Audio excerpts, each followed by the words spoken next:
सभी का सपना है कि हम एक बार जिंदगी में महाकालेश्वर की आरती जरूर अटेंड करें। पहले जो भस्म आरती थी वो मुर्दे की जलती चिता से लाई गई राख से की जाती थी, पर अब ऐसा नहीं होता।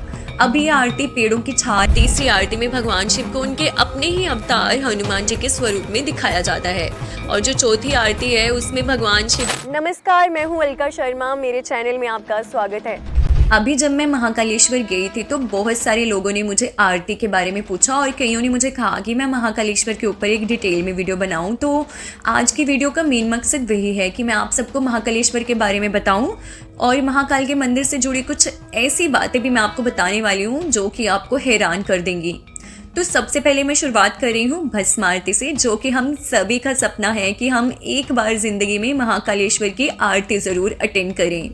तो भस्म आरती का जो समय है वो 4 बजे का है सुबह, जिसके लिए आपको पहले ही वीआईपी पास या वीवीआईपी पास है वो लेना पड़ता है। और अगर आप नॉर्मली आरती अटेंड करना चाहते हो तो उसके लिए आपको 250 रुपीज़ की टिकट है वो टिकट काउंटर से मिल जाएगी।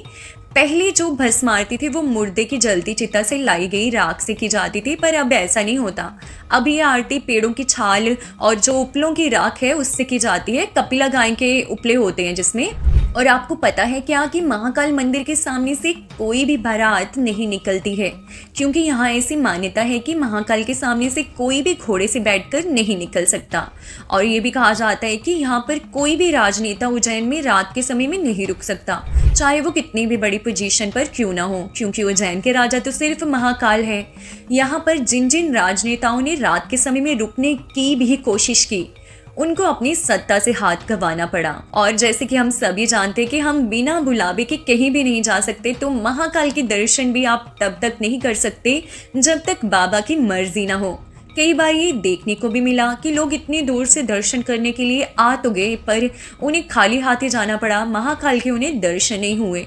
जब मैंने पंडित जी से बात की तो उन्होंने मुझे बताया कि जो महाकाल की ये दिव्य ज्योतिर्लिंग है उसमें महाकाल हमेशा विराजमान रहते हैं। अभी जो है मैं आपको डिटेल में बताती हूँ कि दिन में वहाँ पर कौन कौन सी आरती होती है, और फिर साल में कौन सी ऐसी आरती है जो सिर्फ एक बार ही होती है। तो उसके लिए आप वीडियो को एंड तक ज़रूर देखें। सबसे पहले सुबह 4 बजे महाकाल की भस्म आरती होती है, जहाँ पर शिव जी का भस्मयुक्त स्वरूप दिखता है।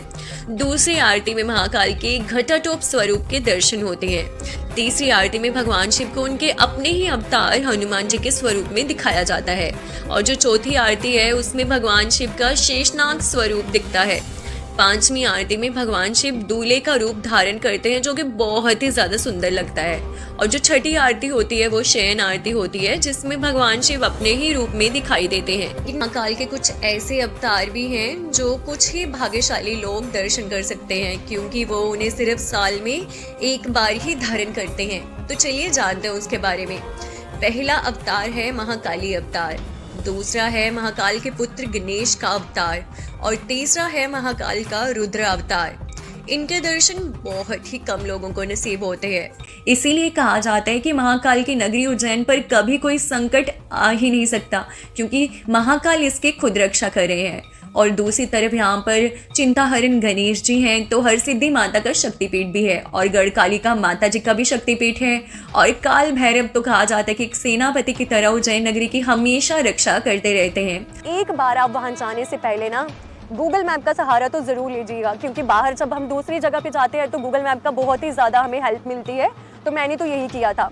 इसी तरह मैं आपको भारत के और अन्य जो भी खास मंदिर है उनके दर्शन कराती रहूँगी। हमारे चैनल के साथ जुड़े रहिए, और अगर अभी तक आपने इसे सब्सक्राइब नहीं किया है तो इसे सब्सक्राइब कीजिए और इसके साथ ही बेल आइकन को भी प्रेस कीजिए। धन्यवाद।